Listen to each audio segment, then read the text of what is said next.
आज की short analysis में हम डिस्कस करेंगे दीपक नाइट्राइट स्टॉक के ऊपर। और दोस्तों ये एक तरह का फॉलोअप वीडियो भी है।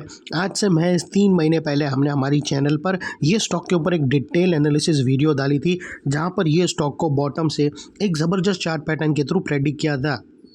दोस्तों इसकी बॉटम पे हमने एक बहुत बड़ी पैरेलल चैनल प्रेडिक्ट करी थी, साथों साथ मल्टीपल पॉजिटिव फैक्टर्स की एनालिसिस करके अपसाइड में इसका टारगेट फोरकास्ट किया था तकरीबन 20 से 22% का।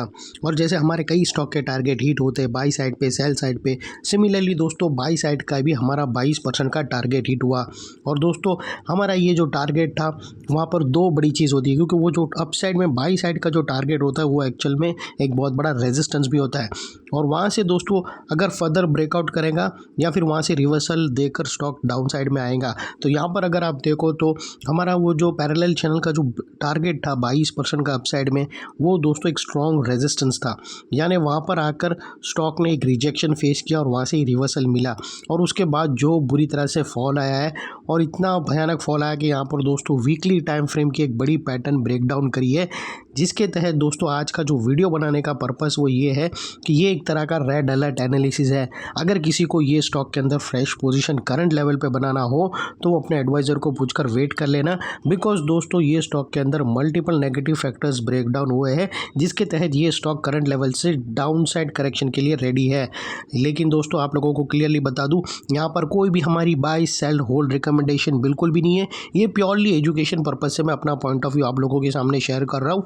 कोई भी पोजीशन लेने से पहले अपने फाइनेंशियल एडवाइज़र को ज़रूर कंसल्ट कर लेना।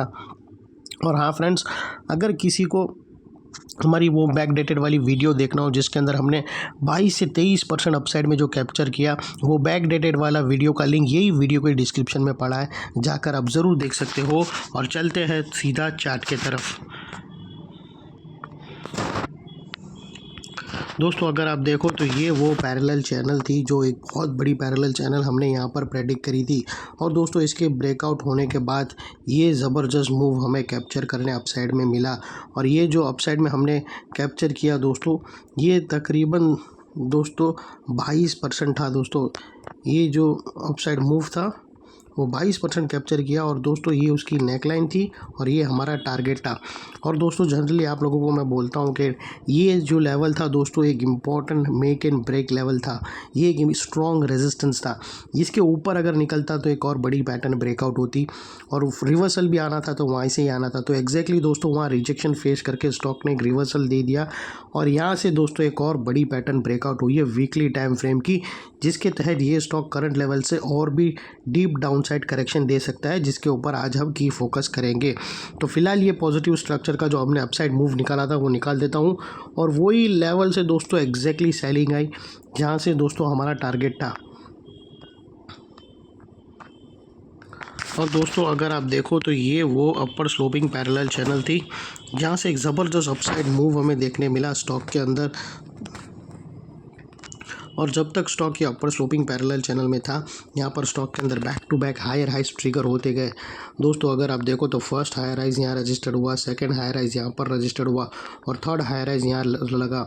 और जैसे ये upper sloping parallel channel down side में ब्रेक डाउन हुई दोस्तों, फर्स्ट टाइम दोस्तों इसके जो हायर हाइज थे वो लोअर लोज में थ्रेट हुए यहाँ पर क्लोजिंग बेसिस पे, जो हमें कंफर्म करता है कि स्टॉक ऑफिशियली करेक्शन के अंदर एंटर कर चुका है। यहाँ पर हमें दो मेजर नेगेटिव सिग्नल मिली। पहले तो अपर स्लोपिंग पैरेलल चैनल को डाउन साइड में ब्रेक डाउन किया, जिसके ब्रेक डाउन होने से दोस्तों इतनी बड़ी जो अपसाइड मूव थी वहाँ पर अल्टीमेटली ब्रेक लग गई। और सेकेंडली इसके जो back to back higher highs trigger हो रहे थे वो लोअर लोज में शिफ्ट हो गए क्लोजिंग बेसिस पे, जो हमें कंफर्म करता है कि स्टॉक ऑफिशियली करेक्शन के अंदर एंटर कर चुका है और बाई साइड अवॉइड करना चाहिए एज लॉन्ग एज हमें कोई नया हायर हाइज ना मिले। और दोस्तों यहाँ पर अगर कोई बाइंग करेगा तो वो एक बहुत बड़ा ट्रैप में साबित होगा। दोस्तों अगर आपको यहाँ पर SIP करना हो या लॉन्ग टर्म पर्सपेक्टिव के अकॉर्डिंग पे अगर लेना हो तो थोड़ा सा वेट करना ले अपने एडवाइज़र को पूछकर, जब तक कोई नया हायर हाइज ट्रिगर ना हो तब तक दोस्तों सिंसियरली अवॉइड करना इसको। और फ्रेंड्स बात कर लेते हैं चार्ट पैटर्न की। तो दोस्तों अगर आप देखो तो यहाँ पर एक बहुत बड़ी राउंडिंग चार्ट पैटर्न ब्रेकडाउन हुई है दोस्तों। अगर मैं आप लोगों को वीकली टाइम फ्रेम पे दिखाऊं तो यहाँ पर फ्रेंड्स अगर आप देखो तो ये जो मूव आया दोस्तों एक बी वेव, ये जो अपसाइड में जो मूव था दोस्तों, हमने जो अपसाइड में कैप्चर किया वो एक्चुअल में बी वेव कैप्चर करी और सी वेव डाउन साइड की ट्रिगर हुई है दोस्तों। और ये दोस्तों राउंडिंग बॉटम अगर मैं आप लोगों को डेली टाइम फ्रेम में बताऊं तो ये कुछ इस तरह से और एग्जैक्टली नेकलाइन के पास एक गैप डाउन कैंडल से ब्रेकडाउन हुआ है। और हमेशा याद रखना दोस्तों, जब भी नेकलाइन अगर ब्रेक अवे कैंडल से ब्रेक करता है नेकलाइन को तो वो एक स्ट्रॉन्ग ब्रेकडाउन होता है, क्योंकि दोस्तों वहाँ पर लोग अपनी बाई पोजीशन को निकाल नहीं पाते और वो लोग फंसे रहते। और जब भी बाउंस आता है ऐसे ही ब्रेक अवे कैंडल के गैप डाउन से तो दोस्तों वो नेकलाइन के पास बहुत ज़बरदस्त सेलिंग आती है और उसमें मोस्टली अगर आप देखो तो रीटेस्ट भी फेल हो जाते हैं। रीटेस्ट भी आते तो वो जनरली रीटेस्ट नेकलाइन तक पहुंचता है, लेकिन ऐसे केस में बहुत सारे केस में हमने नोटिस किया है दोस्तों कि रीटेस्ट एग्जैक्टली नेकलाइन से थोड़ा नीचे ही दोस्तों आके फेल हो जाते हैं, क्योंकि दोस्तों जो लोग गैप डाउन होता है अपनी पोजीशन निकालने में वो लोग फड़फड़ाते हैं, जैसे भी करके थोड़ा सा ऊपर आवे तो लॉस बुक करके निकले। तो वो चीज़ दोस्तों यहाँ पर हमें बहुत सारे लोग गैप डाउन के कारण 15% इसने सर्किट मारी है जो ज़बरदस्त डाउन साइड की, जिसके वजह से दोस्तों यहाँ पर लोग फंसे। तो जब भी बाउंस आएगा तो शॉर्ट सेलर उसको एक अपॉर्चुनिटी देखकर नेगेटिव कैंडल स्टिक पैटर्न बनेगी और वो ब्रेक डाउन होगी तो वहाँ पर रगड़ के उन लोग अपना शॉर्ट पोजीशन बना के डाउन साइड में अच्छा खासा risk to reward ratio play करेंगे। और दोस्तों यहाँ पे अभी जो अगला टारगेट चार्ट के अकॉर्डिंग हमें दिखता है वो फर्स्ट टारगेट दोस्तों 17 तकरीबन फर्स्ट टारगेट दोस्तों 1725 का है, 1725 के आसपास का फर्स्ट टारगेट है और सेकंड टारगेट दोस्तों 1670 का है जो काफ़ी नीचे है दोस्तों।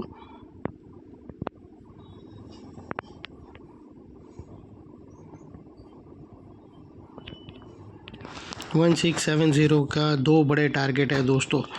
और दोस्तों याद रखना यहाँ पर नेकलाइन ऑलरेडी ब्रेकडाउन हो चुकी है हाई वॉल्यूम के साथ, और ये जो ब्रेकडाउन है दोस्तों सबसे पहले दोस्तों ये एक तो गैप डाउन कैंडल से ब्रेकडाउन किया है, सेकेंडली इसने वीकली कंफर्मेशन दिया है और थर्ड हाई वॉल्यूम के साथ वीकली क्लोजिंग, यानी ये बहुत ही ये जो है सेलिंग ये इतनी जल्दी रिकवर नहीं होंगी, क्योंकि दोस्तों वीकली चार्ट पे जो कंफर्मेशन मिलते हैं वो डेली चार्ट से भी ज़्यादा स्ट्रॉन्ग होते हैं।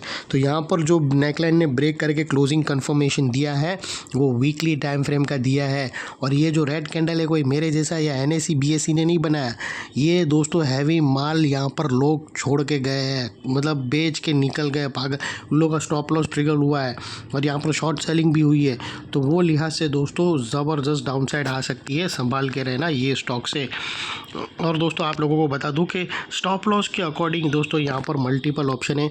ये जो ब्रेकडाउन कैंडल है उसके पास जो गैप है वो गैप फिल करने भी आएगा तो दोस्तों छोटी छोटी कैंडल बनेगी और वो गैप के ऊपर, क्योंकि वो गैप अभी एक रेजिस्टेंस जोन बन गया है, तो उसके ऊपर क्लोजिंग बेसिस पे भी लोगों का शॉर्ट सेल, लोगों का स्टॉप लॉस रहेगा या फिर फर्स्ट हायर स्विंग भी रहेगा दोस्तों। जो भी स्टॉप लॉस रहेगा अगर दोस्तों ये जो गैप है उसके ऊपर अगर क्लोजिंग मिलती है तो दोस्तों एक शॉर्ट कवरिंग बाउंस मिल सकती है और यहाँ जिसको हम रेड में कर देते हैं दोस्तों। और एक और दोस्तों यहाँ सिर्फ टच करके नहीं, क्लोजिंग बेसिस पे, और 2400 के ऊपर भी दोस्तों अगर क्लोजिंग मिली तो एक शॉर्ट कवरिंग बाउंस देखने मिल सकता है। और दोस्तों ये लेवल आने वाले बहुत ही मतलब सिंपल है, लेकिन अगर ये टूटे तो इसके बाद और भी बड़ी डाउन साइड ओपन हो सकती है ये स्टॉक के अंदर। और फाइनली दोस्तों आप लोगों को बता दूँ कि इतने बड़े राउंडिंग चार्ट पैटर्न जो ब्रेकडाउन हुआ है उसकी जो नेकलाइन है ये एक इम्पॉर्टेंट एरिया बनकर ट्रिगर हुआ है, बिकॉज मल्टीपल नेगेटिव फैक्टर्स यहाँ पर ही एक्शन में आते हुए मिले। यही एरिया पे दोस्तों हमने अपर स्लोपिंग पैरेलल चैनल को डाउन साइड में ब्रेकडाउन होता हुआ देखा, हायर हाइज को लोअर लोज में शिफ्ट होते हुए देखे, और दोस्तों ये जो बी वेव थी, ये जो रैली थी अपसाइड में, वो हमें कंफर्म हुआ नेक पैरेलल चैनल के ब्रेकडाउन से कि ये दोस्तों एक बी वेव थी जो सी वेव डाउन साइड में ट्रिगर हुई है।